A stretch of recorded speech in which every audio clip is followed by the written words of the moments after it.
Any good stories from the road? Pipe up. I wish we'd gotten to see a little bit more out of our punter. I'm starting to puke. It makes my stomach hurt. I thought he was going to die. I'm starting to throw up in my mouth a little bit. He's on the probiotics. Is Georgia playing the 1985 Bears this weekend or what? A lot of Todd talk. Rat poison proof. They're mongoose.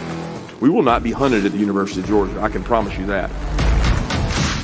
The hunting that we do will be done from us going the other direction. Hey, everybody. Welcome in. I'm going to start the show with a brief moment of silence for Jake Rowe, who allegedly has stomach issues. That's what he says. He's on the probiotic. He needs probiotics. We need to inject them into his stomach, Pulp Fiction style. A child's ailment. A child's ailment. Jake Roos and Palmer Toms are here. I'm Wes Blankenship. Guys, we don't have an NCAA tournament team to talk about on the show tonight. Maybe next year. And I don't know if Georgia – do you think Georgia would have declined an NIT invite like UNC did?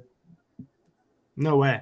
No, Georgia basketball could probably use any line of positivity that it could possibly receive.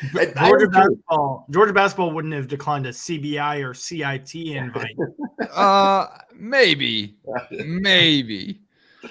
No, Matthew C. I don't know if he needs the Jamie Lee Curtis yogurt or not, but he needs a little bit of help. So y'all say a prayer. What do you think, Palm? Do you think?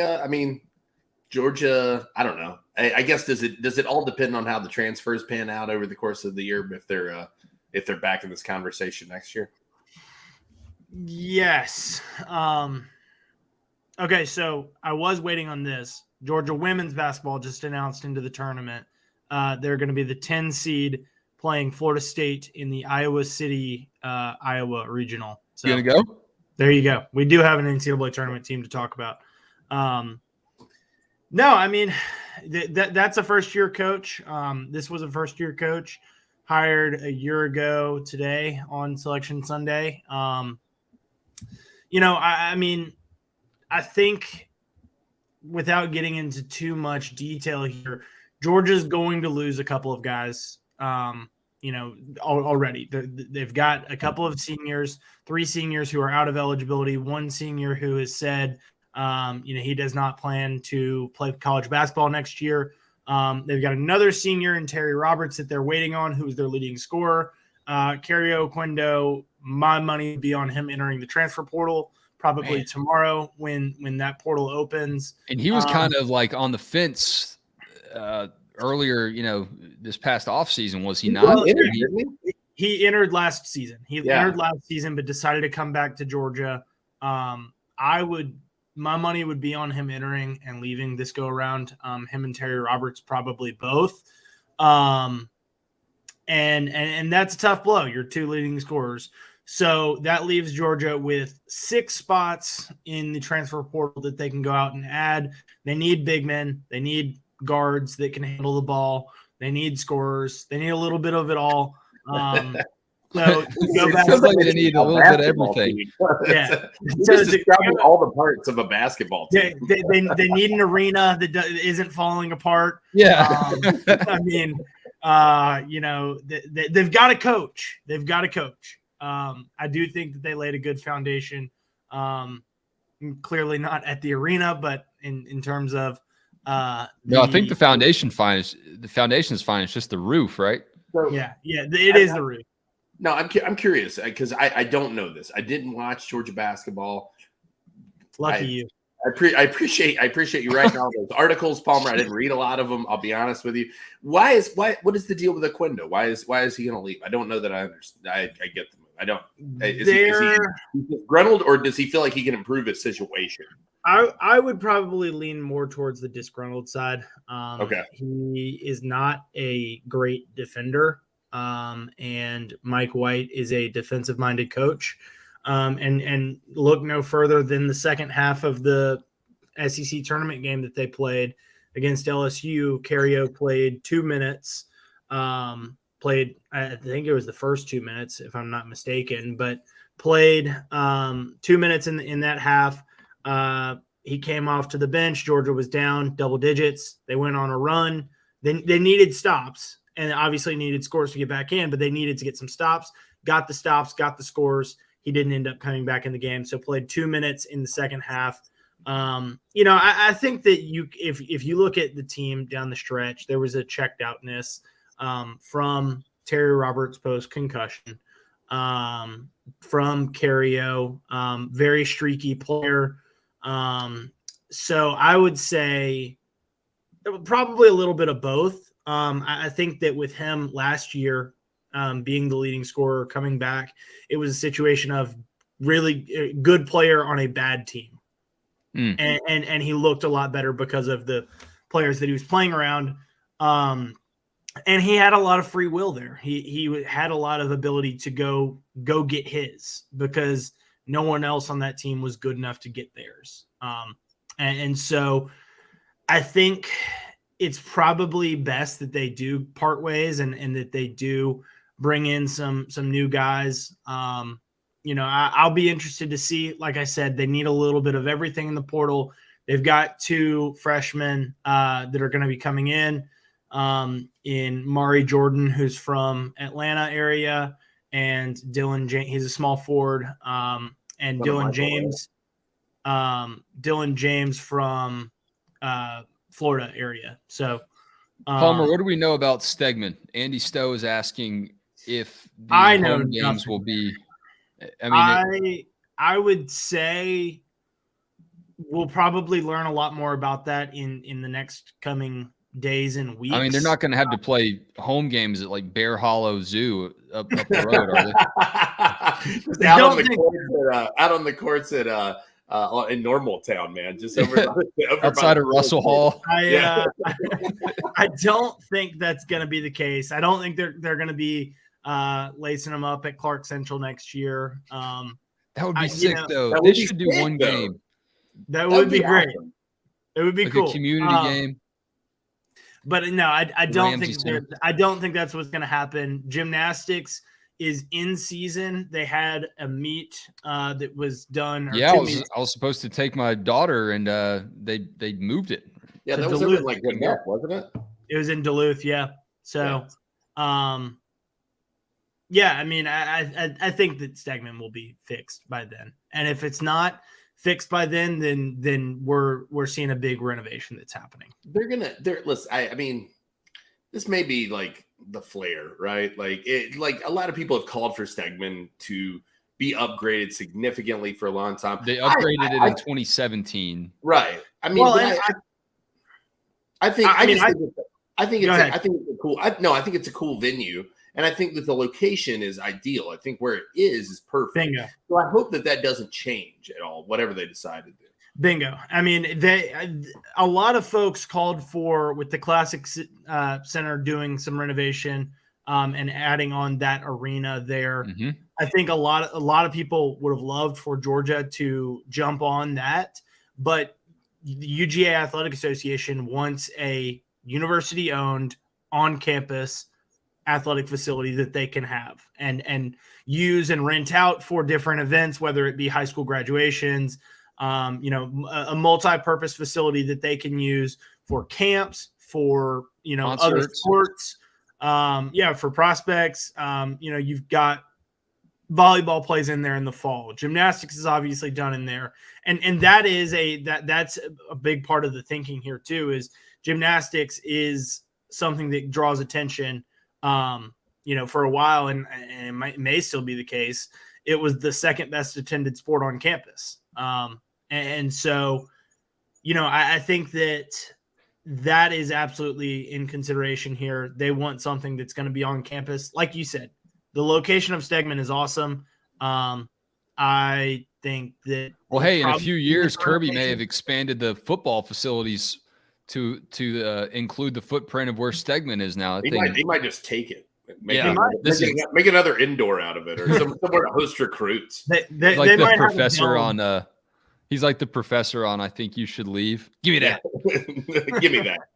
Jonathan Taylor is asking if there's any highlights of Carson Beck scrambling. I think this may be the closest chance you have of that right now, because I think Georgia wants to keep Carson Beck in the pocket and healthy and not moving around too much, and he just Are really there never scrambled eggs? had to do it. I gotta say, I'm pretty impressed with what I'm seeing here. This looks pretty damn good. This video right here is from Georgia football.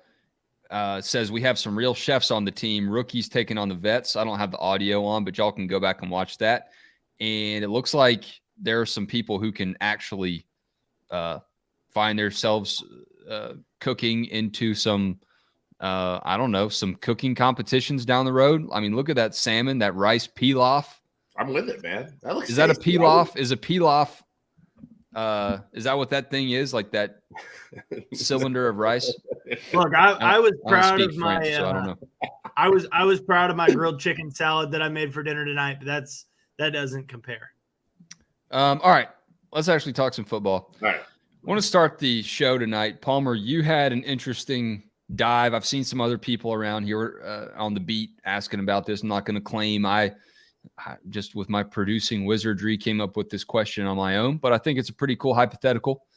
The 2021 Georgia National Championship team taking on the 2022 National Championship team. I love this debate because no one will ever get to settle it, and we can talk about it forever. So many people want to compare Georgia's 2021 National Championship team against LSU's 2019 National Championship team. And I think that's an interesting debate as well. And maybe when Jake Rowe's healthy and he's able to come back on, we can get into that one because I think that one could keep us talking for a while too. But the 21 team against the 22 team, one team with a much better defense, another team with a significantly, I don't know if it's even a significantly better offense, but a marginally better offense at least. Palmer, where did you land as you wrote this and found yourself thinking about it and going through all the variables? What sets these two teams apart in your mind?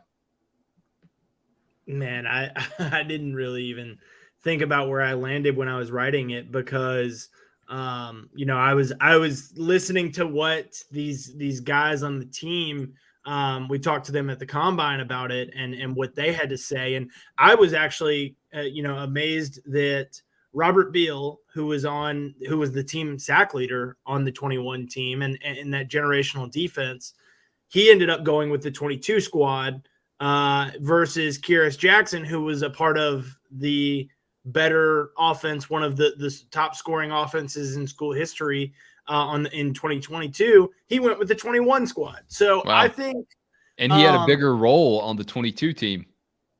I would say it was equally big. I mean, he was banged up during. Here's what I mean by that. He had more significant moments, I would say. Yes. On the 22 season. I mean, his catch in the Peach Bowl was significant. His catch against big game at Mississippi State. Yep, I think he had a catch against Missouri that was pretty big in setting up the game-winning score there. Yes, you're right. He did have more moments in 2022 than he did 21. I think as I think about it, it is a really good defense against a really good offense. And we saw that happen in 21. We saw the way that Alabama was able to pick apart Georgia's defense in that SEC championship meeting. And, part of me wonders if the 22 offense could do same things to that 21 defense. The players said 21 was more talented, but 22 had more fight. And I think I probably land with, both teams very talented. 21 had a lot of the same talent that 22 did have. Those were combined versus, 22 lost 15 guys to the NFL. I probably would go with 22 because of the offense. And because of another year of experience for Stetson Bennett. I mean, if we're talking first year starter Stetson Bennett versus second year starter Stetson Bennett, I like 22 Stetson. I think that the run game was the running backs were probably more better suited in 21 to actually run the ball, but you had Kenny McIntosh that was great. Out of the backfield. I thought the offensive line was probably a tad bit better in 22 in terms of keeping Stetson on his feet. And you had a developed Brock Bowers. Ultimately, I mean, obviously, the big question is, how does George Pickens and AD Mitchell, how does that play out? Are we counting them as healthy? Right. It's a hypothetical. It doesn't matter. There is no right or wrong. I would say, yeah. I mean, that's a huge. Because a healthy George Pickens on that 21 squad makes a huge difference. Okay, but we saw that a healthy AD Mitchell does too. Let's say the Georgia teams that played in each national championship game. How about that? So if that's the case, I think AD Mitchell was healthier than George Pickens. You were still seeing a limited George Pickens, and I don't think you were seeing a limited AD Mitchell. I think I'm going with the 22 team as well. Yeah. And it's more about the DNA of the team that you mentioned, that they had more fight, because that goes back to the spring, or not the spring, but the fall, when Kirby was talking about what he'd already seen as kind of the identity coming out of spring. And that's what he said, that spring and summer camp period was all about, was finding out what the identity of the team was. And he even said back then that he was surprised with how much leadership already existed in the team. And I heard him say that, and I felt like that was just a byproduct of a team that knew what it took to win a championship. You had guys who were younger on that championship team, and they saw a lot of older guys leave, and they learned from them. And they already knew, it was kind of baked in, how to lead and not just rely on the coaches to motivate them and inspire them and hold people accountable. And it seemed like you had more people doing that on the 2022 team. And talent, maybe you had more talent on the 21 team, but you had a team that had been there before on the 2022 team. And your point about Stetson and Monken, like their connection, they had another year to build. There's just a lot of factors there. And I think people look at that 21 defense and they see, this defense was historically great. They were the defensive equivalent of LSU's 2019 offense. How can anyone move the ball on them? But Bama did. Now, Georgia's offense does things differently than Bama did. And before Mechie and Jamison Williams got hurt, that was it. It was just, let's use our big guys. Let's use and not physically big, but let's use our main weapons here to take apart this Georgia defense. And Georgia is just death by 1,000 cuts on Todd Monken's offense. So I would like to see how the 21 defense stacked up against that kind of attack, where so many guys have to be accounted for. I don't think Georgia's 21 defense went up against an offense like that, because once those receivers went down, Bama did too. Yeah, I'm torn, man. It's a tough debate, because to me, the defensive line in 21 was incredible, man. I mean, you're talking about Jordan Davis, you're talking about Trayvon Walker, the #1 pick in the NFL draft. And listen, can Mike Wyatt was a first rounder? Jalen Carter was going to be a first rounder. You got Channing Tindall, Quay Walker, and Nakobe Dean in that linebacking core, which is insane. Lewis Seen was incredible on the back end. I don't know that there was a huge drop-off bringing in Malachi Starks, though, there. I think that you got an upgrade at the star position with Javon Bullard taking over there. It's tough, man. It really is. It's hard. I tend to lean toward 2022 for two players specifically, and that's Brock Bowers and Stetson Bennett. Just another year with both of them. Another year of experience under their belt. Brock Bowers, as incredible as he was in his freshman year, he was equally as incredible and just knew the college game better in his sophomore year. And so, to me, he's the guy that kind of gets the whole offense going. I think he had a better running back core in 2021 with Zamir and James in there. But, there's – I think probably you had more backs too. I mean, right? Sure. Very limited in terms of who you could hand the ball off to this year. In terms of running backs, and that's why Bowers ended up getting some carries. I'm curious, who are you taking when you're talking about offensive line? If you're comparing the two offensive lines, Tate Ratledge over Erickson. No, sure. But I guess I don't know that there's a huge difference between Jamari and Broderick. I don't know that there's a huge difference. I mean, we ended up seeing the best version of that Georgia offensive line that we saw in 21 had Broderick Jones in it. No, I agree. I mean, Justin Schaefer versus Xavier Truss. I don't know that it's a huge difference. I think Cedric stepped it up this past season and was a tick better. I mean, I don't think there's a huge difference. I think like you said, I think the biggest difference was Stetson and Brock Bowers. And Matthew C. points out Darnell Washington was a much bigger part of the offense in 2022 than he was in 21. I mean, I think Ladd was a force in 22 more so than he was in 21. He had his highs and lows. He was did. way more consistent in 21. He did, but he wasn't as big of a part of the equation. That Auburn defender would say that 21. That Auburn game was filthy. And one thing I will add, if you want to compare these defenses and how they handled matchups like an elite offense, Georgia's 22 squad did not handle Mechie and Williams well. Georgia's 22 squad handled Marvin Harrison and Emeka Egbuka Julian Fleming better, in my opinion, especially in that second half. Well, yeah, because they knocked him out of the game. But if you look at his third quarter stats, it wasn't like he was tearing it up. Yeah, they just dedicated it. I guess Ohio State was the closest facsimile to Georgia's offense. Yeah, because they had some weapons. Once Georgia did focus on Marvin Harrison Jr. before they knocked him out, other guys were getting open. I mean, that's just the way. I mean, that was just the virtue. I mean, that was just by virtue of. I mean, C.J. Stroud was able to extend those plays for 7 seconds. Yeah, no one really. Nobody can cover for 7 seconds. I also think C.J. Stroud is a better quarterback than Bryce Young. I'm with you, actually. If I was the Carolina Panthers, I'd be taking C.J. Stroud over Bryce Young or Will Levis or Anthony Richardson. Anthony Richardson. Someone brought that up on the board.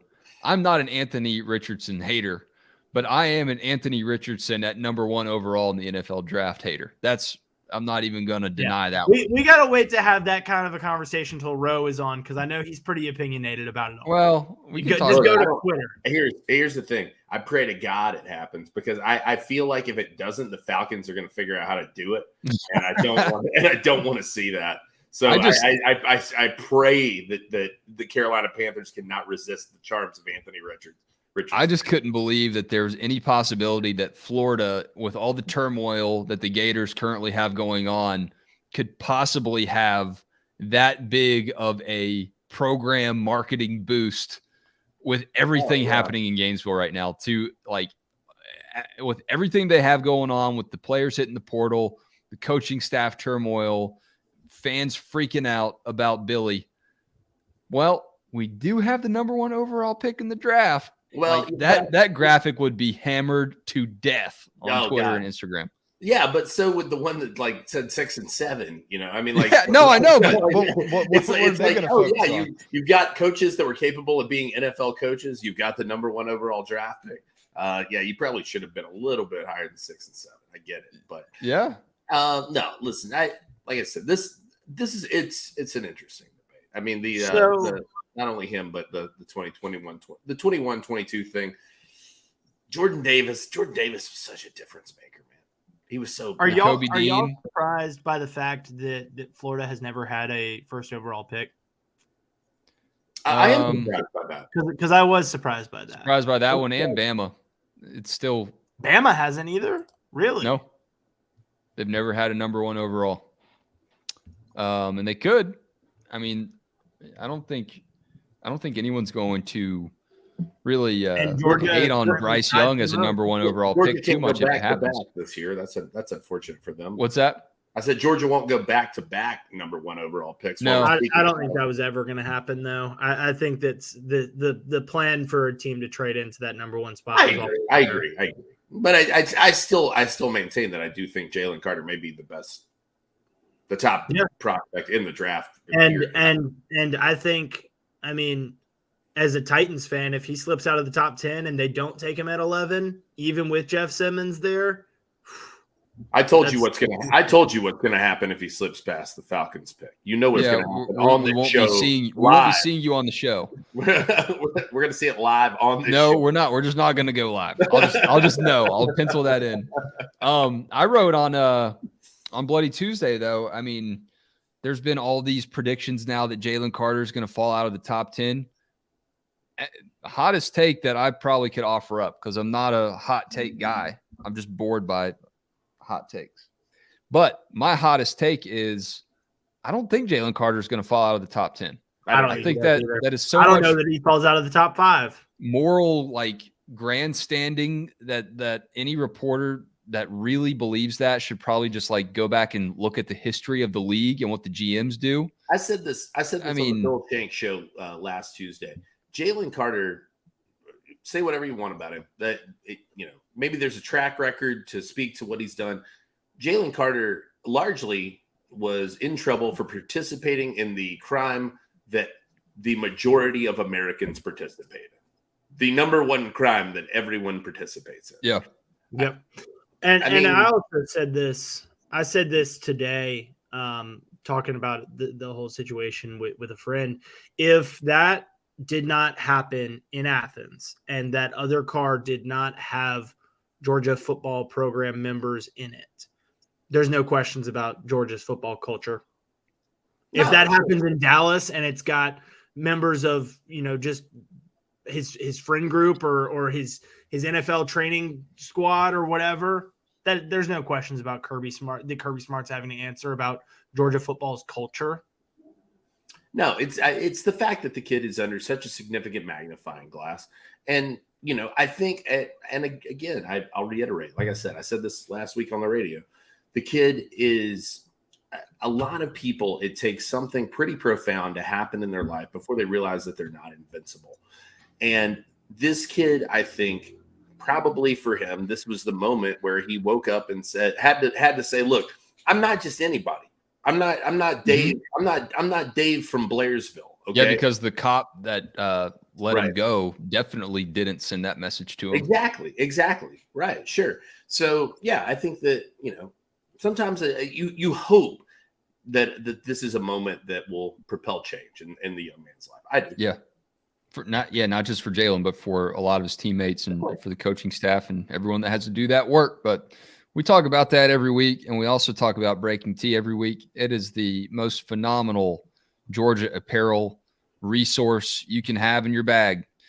Got T-shirts, sweatshirts, hoodies, mugs, and not only is it a bunch of championship apparel to celebrate the back-to-back Georgia titles, it's stuff that celebrates greatness on an individual level, like Brock Bowers, Stetson Bennett, Christopher Smith, among others. Be sure to check out Breaking Tea.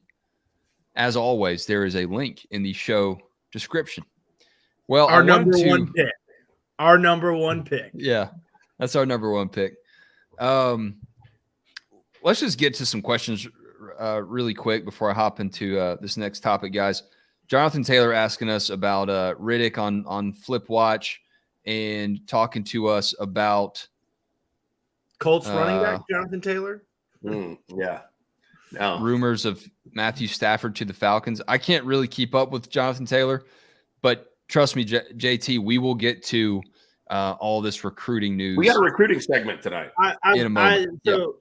Based on the research that I've seen and stuff, the Rams are not trading Stafford. I think that them trading Jalen Ramsey today was a move that people are surprised by. Falcons but I think that they say what? The Falcons should have landed Jalen Ramsey. That was a very reasonable asking price for a guy who is that trade. I saw somebody tweeted that it wouldn't have been approved on Madden. Bring him home to Nashville. Oh yeah, I forgot he is a Nashville guy, isn't he? Where did he play? Brentwood Academy. You like to hate on the private school division, and he played within it. Hey, Palmer, explain something to me. Whit Muschamp, Boom's son, committed to Vandy. He's at a private school in Chattanooga. How's Muschamp doing that? How does that work? Does Whit is he just living like this high school king up by himself in Chattanooga, or what's? It's a boarding school. Yeah, I was going to say Baylor's probably a boarding. Right? It's a co-ed Okay. boarding school. There's 2 boarding schools in Chattanooga, or 3 boarding schools in Chattanooga. 1 all boys, 1 all girls, and then a co-ed one. I went by girls prep the other day, man. That I didn't like stop in. Nobody think anything Okay, weird I was happened. about to say, But dude, Andy Bernard situation here. we drove by there. The campus was incredible, man. It looks like a college. It's stunning. Yeah. The boarding schools that I know of in Georgia, you only go to if you get in trouble. So I just wasn't sure how that. No, Tate Ratledge went to Darlington Academy. Now he lived. Oh, that's Rome. right. He went to Rome, but Darlington has the ability to board if that's something you so chose. Okay. So I appreciate you clearing that up. I wanted to ask a Tennessee guy about it on the show, Palmer, and you didn't disappoint. So I wanted to ask Jake Rowe about this. He had a profile on Lawson Lucky as an early enrollee. Obviously, Jake Rowe is not here tonight. You got a stomach bug. But Roos, I mean, I figured you were just covering this guy pretty extensively over the last couple of years. My name's Jake too. Why not? Yeah, well, let's just have another Jake do it. But Rowe said that he sees a little bit of a Brock Bowers body type and style of play. This is a premium article over at DawgsHQ.com, so I'm not going to read it word for word. But that's a pretty lofty comparison when you look at the early enrollees that Georgia's going to start putting to work this spring. Yeah, I think that's pretty fair. I think that kind of ended up being the thing over the course of his senior year of high school. Lawson Lucky's not one of those guys that's going to overwhelm you with size like a Darnell Washington would. But, when you're talking about that, kind of 6'3", speedy, really good hands, he is that dude for sure. And so that's where those Brock Bowers comparisons come, man. And I think that's pretty fair. Like, I'm not going to say the kid is. That's not fair to put on anybody. But I think that in terms of style of play, in terms of frame, then yeah, those are easy comparisons to make. So Lawson Lucky, I think is going to be a really. I think he has a chance to be a really, really tremendous player for Georgia, and I think that they landed another tremendous player in Pierce Spurlin. But to me, Pierce Spurlin is that longer frame. He's more of an Oscar Delp type. Yeah, right. And I think he's bigger than Delp, if I'm not mistaken. He's a little bit longer. Roos, my question, you say like, oh, he's a little bit more that Oscar Delp frame. Like, what to you is Oscar Delp? He's not Darnell Washington. No, but he's longer than Brock Bowers. Yeah. So I tell people this a lot. Like I interviewed both of them in person. Brock Bowers is probably more like 6'2.5". Yeah, he's not gonna overwhelm you with his size. He's stout. I mean, he's built right, but he's not. And has probably the longest arms like per capita compared to his body length. Yeah, I mean, I don't know if you guys have noticed. There's a charity golf thing he played at over the summer, and he was like walking on the putting green. I was like, oh my gosh, he doesn't even like. He could use a putter. His arms are so long. It was insane. Yeah. To me, Delp is more of the jumbo. I think what people are accustomed to when they think of a tight end. Now, he's not thick in that way. He's not big like Darnell is, but almost nobody is. Nobody's 270 and running at, what Darnell runs. So it's one of those things that it goes – I don't know. They've got guys that kind of fit into all of these molds. There's nobody like Darnell Washington, but that's because I've almost never covered anybody like Darnell Washington from a physical build and ability standpoint. Delp to me is, like I said, kind of the traditional tight end, big, long. Could he stand to put on a couple more pounds? Yeah, probably. Would it slow him down a little? You have to worry about that too. So it's a fine line that you're balancing. To me, that's the Spurlin mold. Lawson Lucky in the Brock Bowers mold. A little bit shorter, a little bit more stoutly built, tremendous blocker, and a guy who's a willing blocker. And Georgia's going to gravitate toward that tight end position for sure.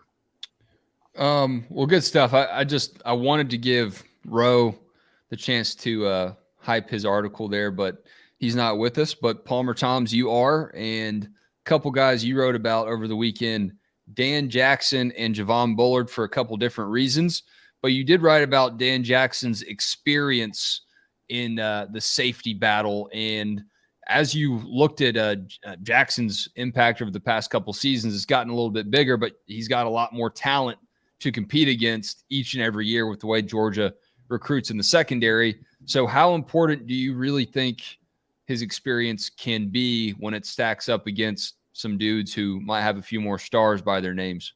I think it's huge. I mean, I would, if I'm projecting Georgia's depth chart for the fall right now, I would say Dan Jackson is a starter at safety.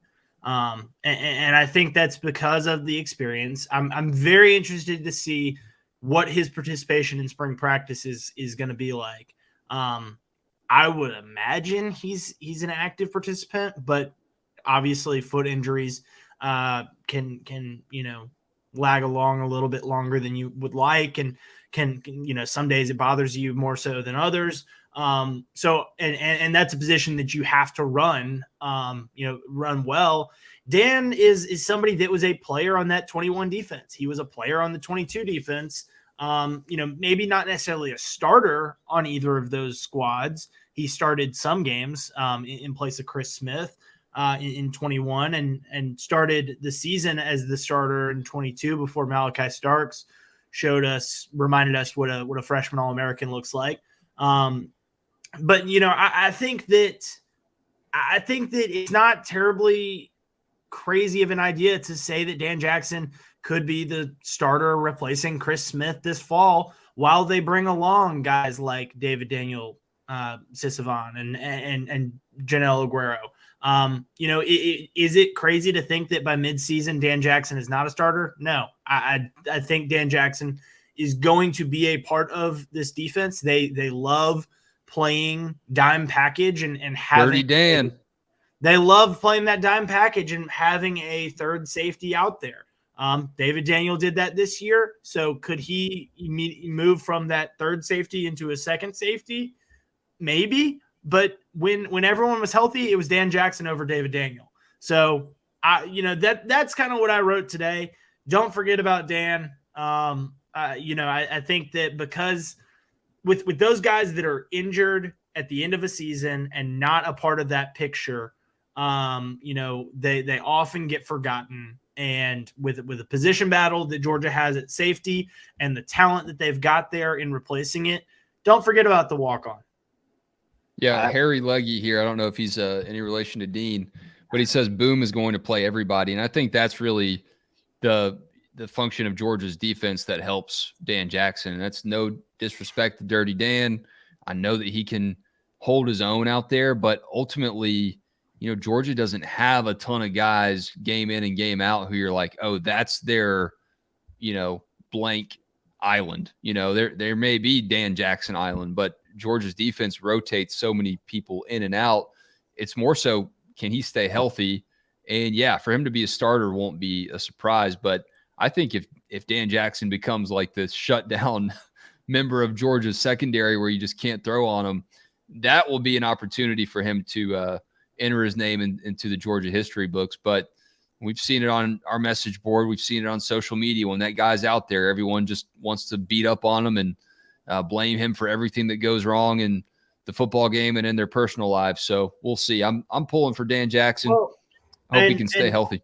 And I see Tyke Smith mentioned in the comment section as well. We're not forgetting Tyke. Tyke is he's a role player. He's a star. Not a star player, a star position. And obviously Javon Bullard, the second guy that I did a profile on today, Bullard is a star player. And I think that they brought in somebody in Smoke Bowie that has a little bit of the ability to play all around the secondary. So do they need Smoke to be a backup at star? Do they need him to be a third safety? Could he be just a dime specialist? I think that it's something that's going to be interesting to see. And I don't think we'll learn a lot about that this spring. I think we'll learn a lot about that early in the season, where we start to see how that defensive backfield shakes out because like the commentator said earlier,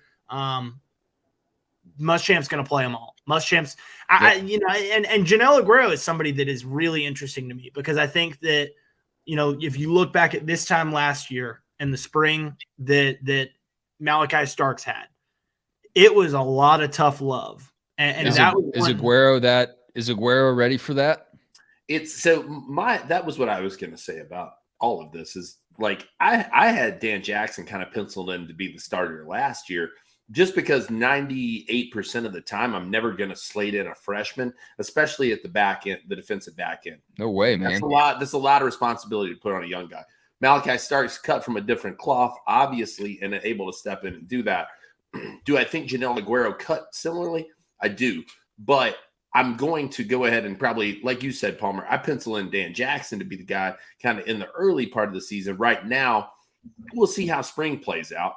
But I think that it's a case where you're bringing the young guy along, getting him reps along the way, and then does it surprise me if he takes over the role at some point? No, not at all. Jack Moreno bringing up Javon Bullard, who cannot be stopped, and he is the third dog that I wanted to profile in this Big Three profile of these Bulldogs tonight. And he had a celebration in Milledgeville over the weekend. Got a key to the city. Palmer, is that right? Yeah, that's what Logan Cook says. Look at Milledgeville. I love to see Milledgeville on the map, man. It's a great American town. It's kind of like Athens Junior a little bit. Got a great little Georgia College, the Georgia College environment from the Bobcats. Been there a time or two. Used to work in Macon and WMAZ, and always used to love any opportunity I had to either cover Baldwin or go to GMC. Coach Logan Cook. Is he a coach? Yeah. Logan Cook shared this video of Bullard making his way through town. I thought that was pretty sweet for him. And it was really cool because I remembered, remember this time last year was writing about Javon and going back, and he was reading to kids at a school in Baldwin County, and being celebrated then. And as I wrote in the piece, he was celebrated for being a part of a national championship team. This year, he was celebrated for being a big part of a national championship team. Yeah. Defensive MVP in both games, and in both CFP games, and he didn't even play the entire national championship game, right? He got hurt. Yeah. And he did enough to win the MVP.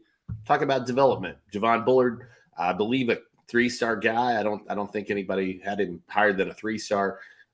Louisville, I think, was kind of the big offer up against Georgia that they were competing with. Dan Lanning led the way on Javon Bullard, and what a get that ended up being for him. He just had that middle Georgia dog about him where he was just so tough. And Roos, you've alluded to it a couple times, even before that Marvin Harrison Jr. hit, that he had one of the most his physically striking films coming out of high school you can remember. Yeah, go watch his tape, man. His high school tape was just him unloading on people. I mean, it with small guys, and Javon Bullard is a small guy. He's 5'11", maybe. He's on the shorter end of things. So if you got that to compete up against, right, you've got to play with some tenacity to catch people's eye. And man, he played.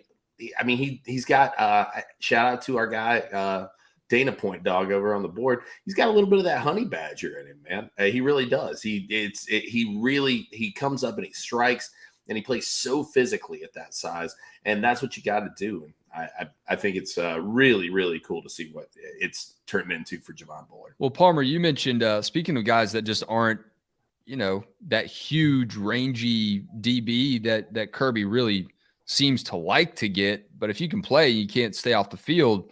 Doesn't really matter what size you are. I don't know how much overlap there will be, but Bullard and Bowie, that when you see what Bullard's been able to do as a undersized guy, you got to think they'll find a way to put Bowie to work too if he can stay on the field. Yeah, no, absolutely. And with how athletic he is, absolutely think that he can be a big part of that defense. Again, going back to how many guys they want to use in the defensive backfield.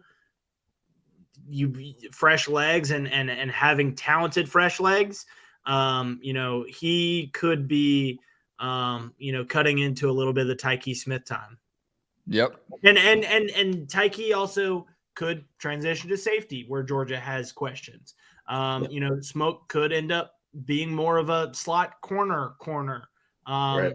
Bullard could, move to safety. I think Jake even had that as his early prediction, day after the national championship game, maybe had it moved him to safety, because a proven guy, you've got a couple of proven guys in that slot corner spot, more questions at safety.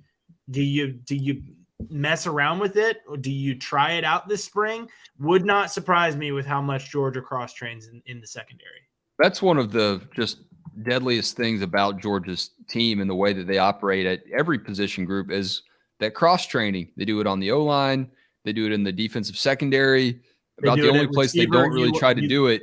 Yeah, they turn Brock Bowers into a running back. They don't really do it too much with the quarterback, but other than that, I mean, it's just amazing what they're able to do. I mean, Stetson was a holder. Is that cross training? All right, Nicole Hardman played quarterback in high school, so you could say he cross-trained a bit. All right, let's get a quick recruiting roundup before we hop off of here, guys. Jonathan Taylor, told you I'd revisit your questions in the comment section here. And Jake Roos, I think you got something on Jeremiah Smith this week. Yeah, our guy Jeremy Johnson wrote on this yesterday. Jeremiah Smith, JoJo Trader, and Charles Lester. That's 3 5-stars. In town to see the Bulldogs while they were in playing at the Battle 7-on-7 this past weekend.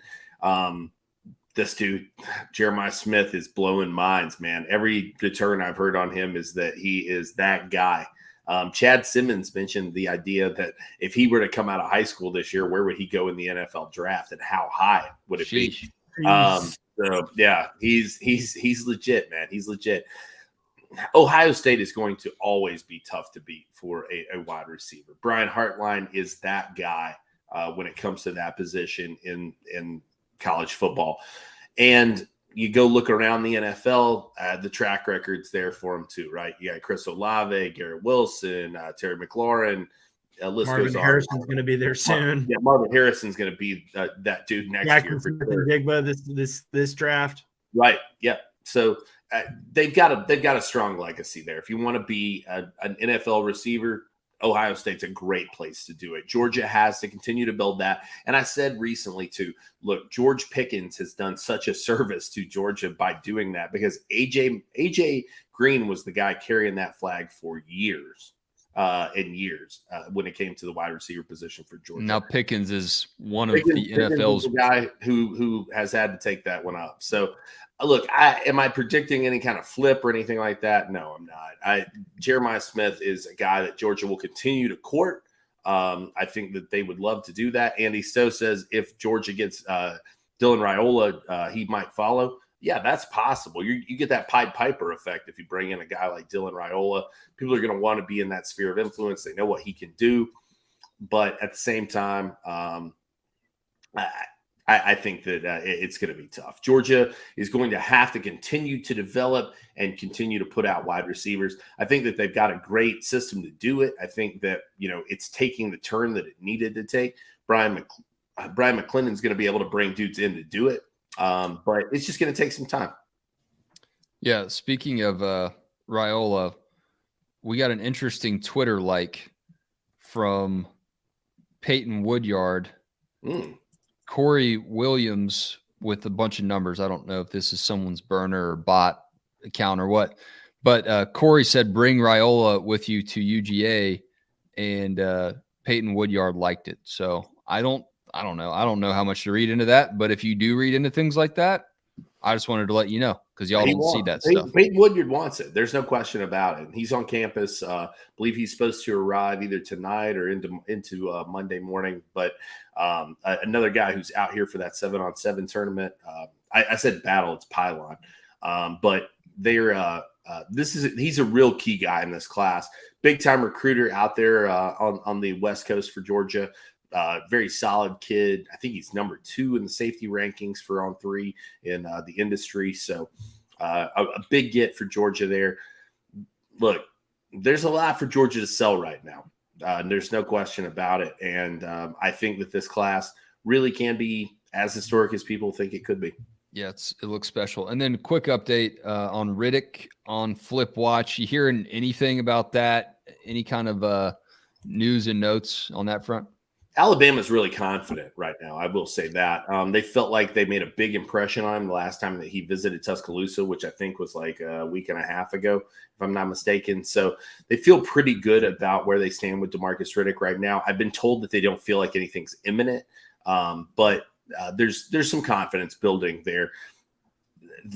The reality is, man, listen, he grew up in Chilton County. He grew up a Georgia fan, so he says, but it is hard to get dudes out of Alabama that Alabama or Auburn want. That Roll Tide chips away at you as a recruit. That's just how it works, man. It's just how it works. So, am I wringing my hands on it right this second? I'm not. But Alabama is going to continue to be a threat for DeMarcus Riddick. They're not going to give up on the number 1 linebacker in America, regardless of if he's from Palo Alto, California, and certainly if he's from Chilton County, Alabama. Yeah. All right. Well, I appreciate it, Roos. I know it's kind of that time of year where things kind of bounce around a little bit. You don't really know where things may be headed one way or another unless somebody commits. And even then, you don't know how firm it may be when you're trying to get someone like that out of the state of Alabama. But just want to keep the people abreast. All right. Let's do a Dog Stock Sunday really quick. I know everybody here wants to get back to watching the Oscars. So we will run through these Dog Stocks. Guys, we talked about the most satisfying Georgia flip to a rival last time we met. And Roe mentioned, and I guess this could be like a combo, you and me, Roos. We kind of forgot to mention Roquan Smith. And I know the question was about a rival. Yeah. But that whole saga, I'm just going to have to say stock up on that being the biggest flip, even though it wasn't a rival. I think that was a super satisfying flip for the Dogs because I was working in Macon, not Macon County, where he went to school, but that was like in our footprint. I went to a couple of his games when he was a high school kid, and following along with that, the fax machine thing, the gloves, he puts the UCLA gloves up, and that was the first time I had really witnessed a commitment, a signing go into this unconventional time zone where he was still undecided. My colleague at the time, Marvin James, went down there and was like staking out. He was posted up talking to all of his coaches, trying to figure out what happened. And it was one of the craziest flips that I know you've ever seen, Jake. But for me, I think if you're a Georgia fan, you're looking at a flip in recruiting history. And then you look at what he did in college and what he's doing in the pros right now. It's hard to top that one. Oh, no question about it, man. And the whole day changed my life. So it's like a very personal one for me. I mean, I was there that morning. I saw him put the gloves on. I was there to cover it for the UCLA side at Rivals. I was not going with a Georgia angle on it. And I just didn't have anything to do. We didn't have a signing day thing that day. So I just showed up. He did it.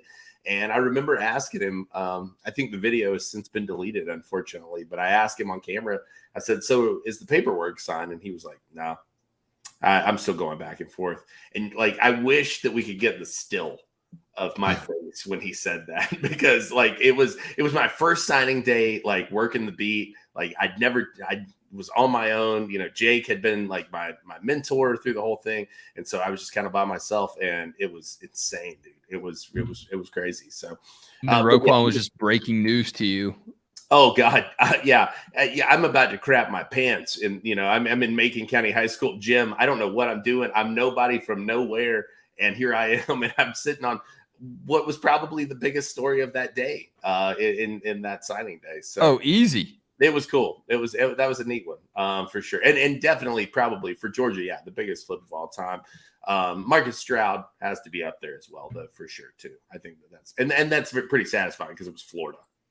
And Yeah, and I'm he going tore the Florida sweatshirt off on the cover of Sports Illustrated with Georgia under it, which is like just stake through the heart kind of stuff. So Yeah, I'm looking back at old tweets now, and I don't see any videos. no, I remember. I know where that video was, and I'm pretty sure it got deleted. And I'm pretty devastated by it. Insane stuff, man. Wow, what a day. All right, Palmer, what you got on your stock report? I will go stock up on Georgia baseball. Another series win this weekend. Took 2 of 3. Couldn't finish off. They beat that one team like 100-2. Couldn't finish off the sweep of Charleston Southern. But they put up 18 runs. I think they won 18-9 on Friday, 15-0 on Saturday in the first game, and then all of a sudden the bats went cold. They only scored 4 and lost 5-4. But they've won 4 out of if you throw in this weekend, they have won 6 out of 7. They're 12-4 right now. I'm doing bad math over here.